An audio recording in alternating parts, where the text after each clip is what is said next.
We got all the uniforms and pants painted, or all the greatcoats and pants painted, I should say. And again, our little experiment here, just to teach you a little bit about getting involved in painting. Here's the 3 with white primer.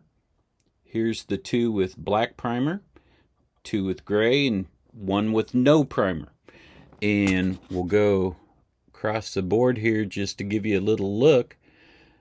The primer does affect how dark the paint is, or how light, or how much it pops. So when you go, if you want something really to pop, use a white primer. If you want something more subdued, a black primer. If you're not sure, a gray primer kind of works best. Again, if you're going for speed, maybe you skip priming. But you have to be real careful in making sure you get the right amount of paint on the Mini as far as that goes. Plus, sometimes you have to go back and touch it up. Our next step, and another hint here just to help you out, is the size of the brush you use. If you notice that last step, I was using kind of a bigger brush. Okay. I wanted to cover as much as I could do it accurately as far as that goes. And so the size of your brush is going to help you out. Use the size of brush, biggest brush that you can use to do it effectively. This should tell you it's a size 5/0. This should tell you this next thing I'm going to paint is really small. And so I'm going to use a small brush, and we're going black next. The straps on this miniature, I don't even know if you can see them, we're going to paint black. Okay? And so I'm going to paint all the straps here, as well as a few of the hairs, black. And then we'll back off, use a bigger brush, and paint the backpack, the supply pack, and this ammo box black, as well as the boots and the gun barrel. So we'll use a bigger brush for the rest of that, but we're going to use a small brush for the straps. We'll show you how it looks like here in a sec. And there's where we're at. We've got our backpacks painted black, ammo boxes, boots, shakos.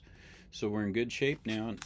You can kind of also see the ones we primed black, really dark. The ones we primed white, really light. The ones we primed gray, right there. So our experiment's looking, we're learning something about this. Next step that we're going to do is we're going to go to our backpacks and paint 3 little white stripes on them, and paint them so that they have a little white, look like straps. And then we're going to paint the balls to the Shako red, and with a couple of these we might paint some collars here on their wrists and on their neck red. We might not also. I've done that with a couple of the officers. Give you a little look there. You can kind of see where they're a little bit red there. But so with these infantry guys, we'll probably just paint the Shako balls red, and we'll go from there. See you in a sec. Okay, we got those details done. We got some white stripes on the backpack, and we've got red on the palms on the Shakos. Now we're going to do some more detail work. A lot of these minis have little canteens right there, so we're going to paint them kind of a wood color, and then we'll go in and start working on the barrels, or the stocks to the gun, and make them a nice dark wood color. So we'll be adding that, and we'll keep going from there. Okay, we're getting closer to being done. We got the stocks on the guns done, and we also did the canteens. So now we're going to go in and add gloves, because these are guys in greatcoats. We're going to add some brown gloves to them, and then we're also going to paint the bayonets a silver metallic color. And so when I did the barrels, you'll note that the bayonets are black right now. Anytime you paint metal, the preference is to make sure that they're black, primed underneath. It makes the metal adhere better. It also makes it pop a little bit better. So we're going to go gloves and bayonets. Okay, we got the bayonets painted. You see them pop a little silver there. And we got the gloves painted on their hands. So we're almost done. So we got a couple things left. Number one, check any last details. For instance, we need to add hair to this guy. We also need to paint the base a little bit of a green. That will help us when it comes time to base these guys. And then we need to do an inspection. So our inspection is just going to be, we're going to go through, see if there's major points that we missed, and just finish up with some things like that. After we get done, if you'll hand me that can there, Sam, spray paint can, we're going to hit these guys. And what I do is when I'm finished painting them, I just tack them with a little shot of glue to this board. And when I get enough of them done, I hit them with this spray paint that is a matte coat. So it's just going to provide some protection for them and make sure if they get dropped or knocked over, the paint's not going to chip off. Always important to seal these up. I've seen some guys take actually some varnish and dip them in the varnish, and it helps give some texture and some deeper details to it, a little bit of color as it goes through. I just like mine with a flat black or flat clear, not black. That would be bad. I know some people, they'll use gloss varnish or gloss finish on it. Matte to me looks a lot better. So we'll get that done and we'll show you what it looks like. See you in a sec. Next day, and we've let our guys dry overnight. We got them on a piece of board ready to go out and get sealed up. And here we are. So we added some other guys. There's a drummer there. And there's our soldiers we were painting. Got a sergeant there holding a cross. Pretty happy with how these are turning out. Just also for some, encourage you to do some more. Here's one we just got done painting. A member of the 10th Hussars of the French. Getting ready to go in for a charge. So,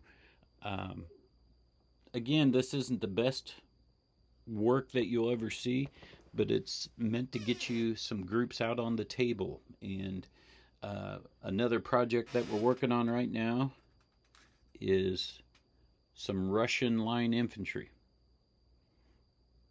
There they are in their green uniform, getting out there. So we're getting ready to paint a bunch of these guys as well. Again, just to review, number one, this method isn't going to get you award-winning minis. Sorry if that's what you were looking for. But it's meant to get guys on the table relatively quickly. And it's meant to be an introduction. A couple other things. Number one, or number two, I guess. Again, this is meant to be a hobby. Have some fun. Okay? Enjoy it. If your hobby is causing you stress and freaking you out, it's not a good hobby. All right? So enjoy it. Realize that, hey, these first few guys I paint probably aren't going to be that good. But then slowly build up. Your skills will improve. Another hint, with those Russians, I painted that first guy just so that I could see what he's going to look like. Now I got him set up. I'm happy with it. I'm going to start the assembly line process. And so start getting a lot of guys out there really quick. And then lastly, you're going to improve over time. Give yourself a break, because you're not going to be perfect right from the get-go. You're going to see improvement steadily. With these French soldiers, it was the first time for me back to 15 millimeter in a long time. The first couple I was like, ugh, not good. Then I got the hang of it again, found out the little nuances, the little neat points on them. And so I was able to really make some progress there. And so will you. So from all of us here at the Game Lab, and that's for Dr. Lichtai and Sam. Sam, say hi. Hi. Sam's my son. He's helping doing some painting here. From all of us here at the Game Lab, have some good painting, and may all your die rolls be 6s if you're using a D6. Later. Bye.